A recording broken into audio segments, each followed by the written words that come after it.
Welcome to Lady E's Dark Tales, my lovelies.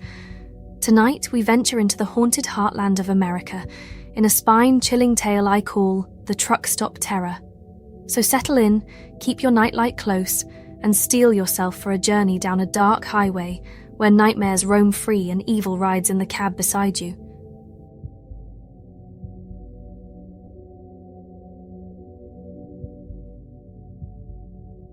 Robert Bobby Sykes gripped the worn steering wheel of his Peterbilt semi, classic rock blaring from his cassette deck as he barreled down the pitch-black ribbon of Interstate 75. At 42, Bobby had been driving big rigs since he was barely out of his teens, his thick beard now streaked with grey, his blue eyes road-weary behind his aviator frames. The news crackled through on the AM radio, something about the ongoing aftermath of Operation Desert Storm. Bobby switched it off, preferring the driving riffs of Lynyrd Skynyrd. He passed a sign, Grayling 50 miles. Good, he thought. He could use a caffeine jolt and a chance to stretch his legs after 8 hours on the road hauling a load of auto parts.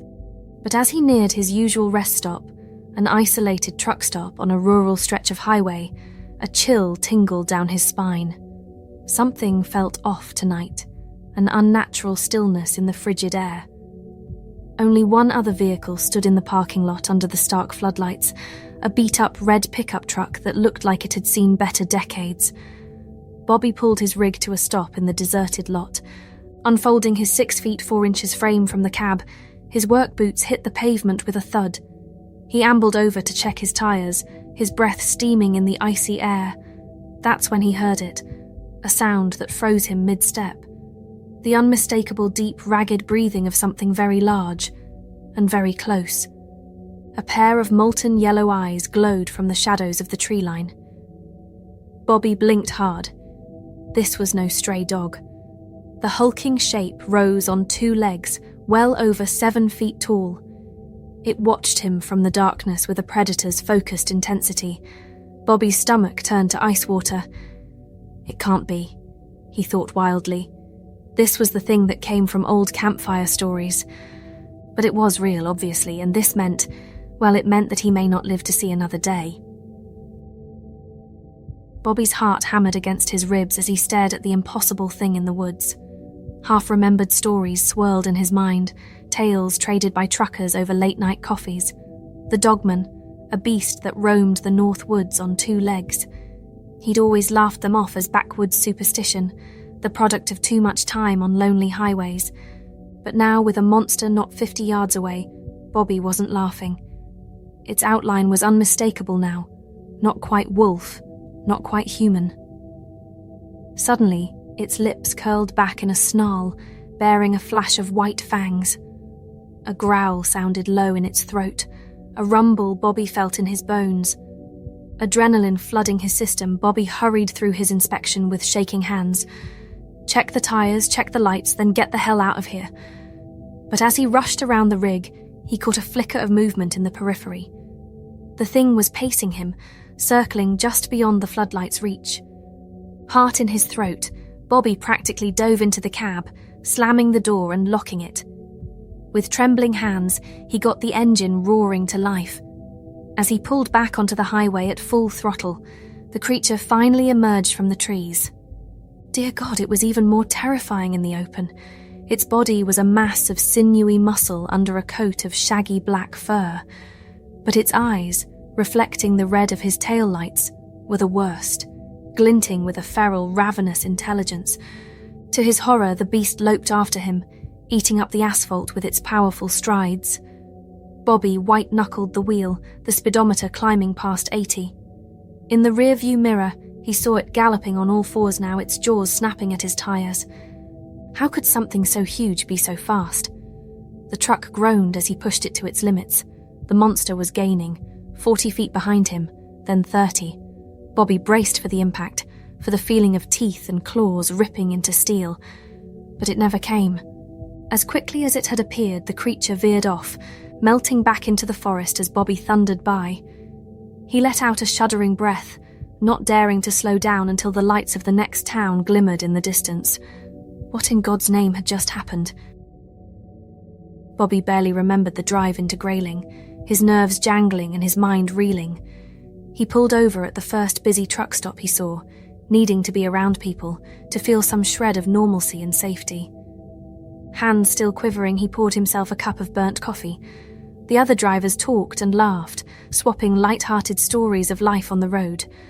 Bobby stood apart, the words "dogman" sticking in his throat. Finally, he approached a table of regulars he knew, guys he'd shared hundreds of long hauls and parking lot coffees with over the years. Haltingly, he recounted what he'd just experienced, every hair-raising detail seared into his memory. But as he spoke, he saw their expressions shift, from concern to confused frowns to open skepticism. "Bobby, you sure you didn't just see a bear? They get awful big up in these woods," one said. "Maybe a prank, some local in a costume," another suggested. "Hell, maybe you just need some more shut-eye."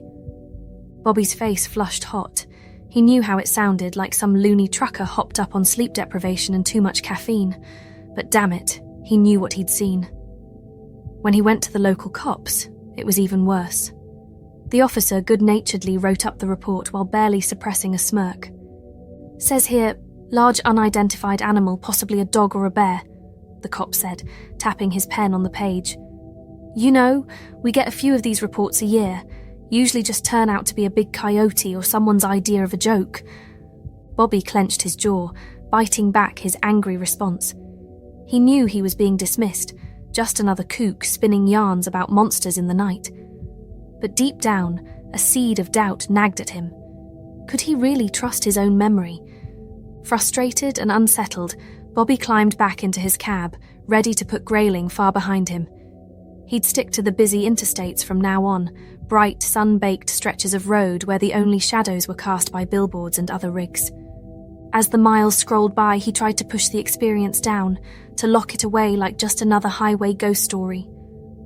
But in the darkest hours of the night, when the only light came from his headlamps and the glowing radio dial, he couldn't help checking the rearview mirror, wondering if a pair of feral yellow eyes would blink back at him from the darkness. Well, that was it. It seems Bobby escaped by the skin of his teeth, but what exactly stalks the lonely highways of our quiet country roads? Is the dogman merely a hoary legend, or could there truly be more than mere myth prowling the night-shrouded woods beyond the pavement's edge? Perhaps some mysteries are better left in shadow's embrace. And so, my darklings, we've reached the end of our macabre journey, but I sense many of you have your own chilling encounters to recount. Share your brushes with the unknown in the comments below, so that we may shudder together in dreadful delight. Until our next foray into the dark, my dears, may you drive carefully and check those rear-view mirrors. This is Lady E, signing off for now.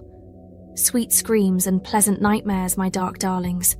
And remember, keep one foot in the shadows and your mind marvellously open to the unknown.